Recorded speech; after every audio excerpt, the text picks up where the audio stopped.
welcome to What's on the Grill. My name is Isaac Salisbury, also known as Steaks. Whoever you are, wherever you're from, I'm happy you decided to click on this link today to listen to a most likely mediocre podcast by yours truly, Steaks. So I want to start with, who am I? Well, I was born in Skowhegan, Maine, and I am from Freeport originally. Been around the disc golf scene for about 5 years now. It's been very fun to get after it with all the Maine disc golfers that are here and about. I've really enjoyed meeting people coming up and yelling steaks and going steaks and steaks and steaks, steaks. I hear a lot of steaks all the time, which is great. I love steaks. My name is Isaac too. You can call me Isaac. It's totally cool.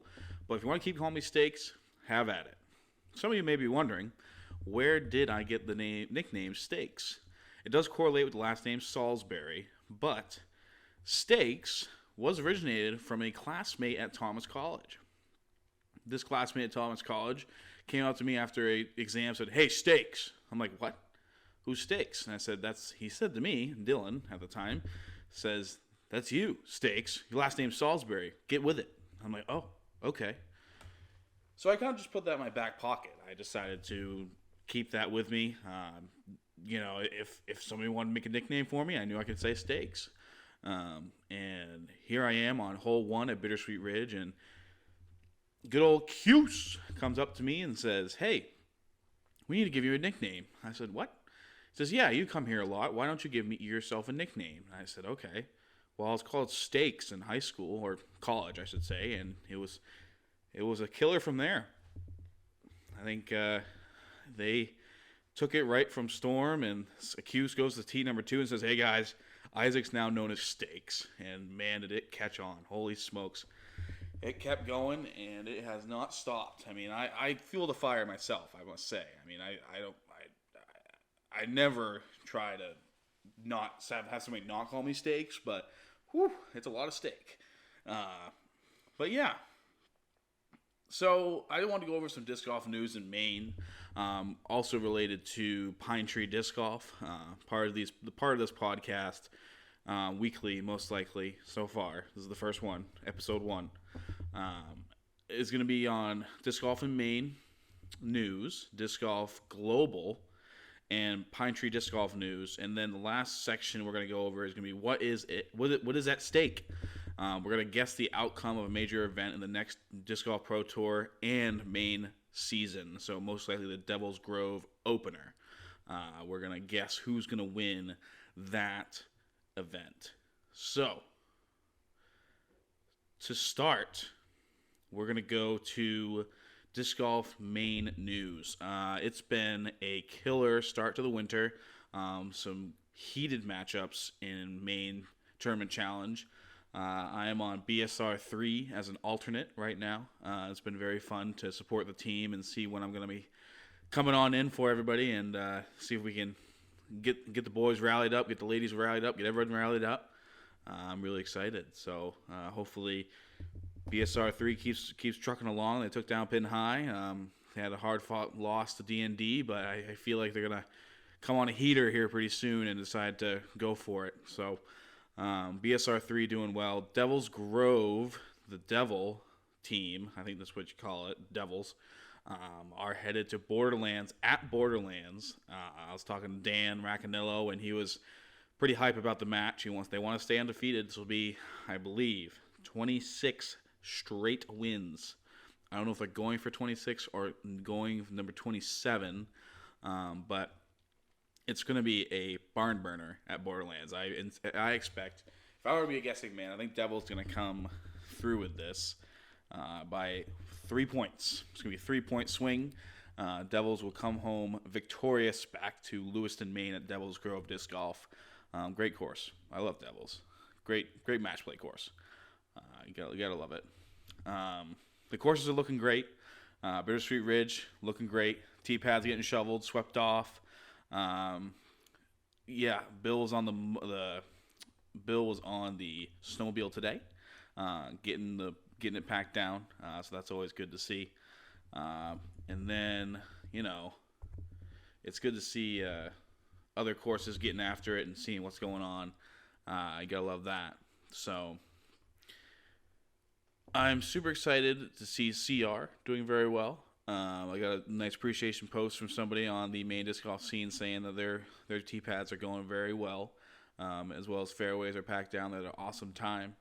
Uh, pin high, we're talking, Belgrade does a glow, 5 o'clock, going on right now. Glow round. You can go play glow in Maine in the middle of the winter at Belgrade Lakes Disc Golf Course.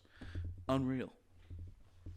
I love Belgrade, by the way. That's a great shop. Got a great owner. Down to earth. Loves disc golf. His name is escaping me right now, but I'm super happy to see that things are going really well with Belgrade as well.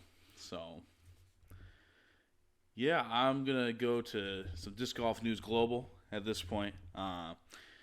Definitely some awesome stuff going on. Ricky Wysocki headed on over to Dynamic Discs. I saw it coming a little bit. He wants to go big. They bring out the big gun. I mean, you got to see it coming sometimes. I like the move. I like seeing some big guns at Dynamic. Miles Sayer is a big gun. This kid can crush from Maine. Griffin, crush. All these guys, crush. Not to mention Landon Brooks, MVP, crush. All these guys can just absolutely crush the disc. So, good to see that.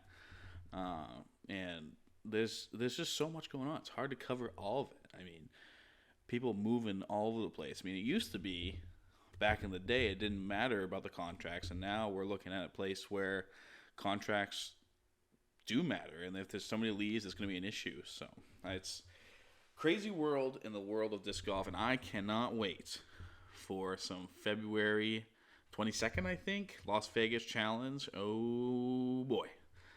That will be a barn burner. And that will be today's What Is at Stake. At the end of the show, we're going to talk about the DGPT opener at Las Vegas. And there's a few things I'm so excited for about. I mean, practice round from Jomez, always awesome. Then the coverage. I'm definitely pitching in for some live coverage. Put that on at work. Just put it on the side screen, whatever. It'll be fine. Now on to some Pine Tree Disc Golf news. This podcast is news. We're looking to do this weekly. Looking for some hosts along with me. Just trying to figure out what's going to be a good place for this podcast at the scene and on my YouTube channel. We upload there, upload other places. And yeah, I mean, this is a new thing for a lot of people. I mean, we're Maine Disc Golf scene rated number 1 on UDisc for disc golf. And there's undoubtedly a need for more content from this state. We have some awesome people doing stuff. Brandon Hinckley, killing it on his video work on 207 Disc Golf. Pine Tree Disc Golf, we're doing great. We're hanging in there, trying to make some videos and getting some help, ideas from everybody. I love ideas. Keep them coming. It's super awesome. I can't be more excited to see where this is going to go with the podcast, with new things, with video work. There's so many ideas. It piles in. I'm so happy how much people are excited for this, but this needs to happen. This is where we need to put in the work. We're getting outdone by states that have courses that are great. Every course is great, but they're not the quality that Maine has. And we need to go forward with this initiative of making more content. We're right there. We are on the doorstep of the future, I would say, of disc golf content in Maine, and we need to put it in drive. I'm really excited. So, yeah, in Pine Tree Disc Golf, I intend to hopefully go to the Devil's Grove opener, do some filming there. I'm thinking about playing in it, but I'm not sure yet. If I can get some time to play in it, I will play in it. But filming is also another thing. That's another thing with this whole process is that going to a course I want to play, and filming is more work. But I gotta buckle down and really do it. So this is a good experience for sure, to see when to film and when not to film. And yeah, this is super exciting. Pine Tree Disc Golf is getting bigger and bigger, and I can't wait for people to latch onto this. So, yeah,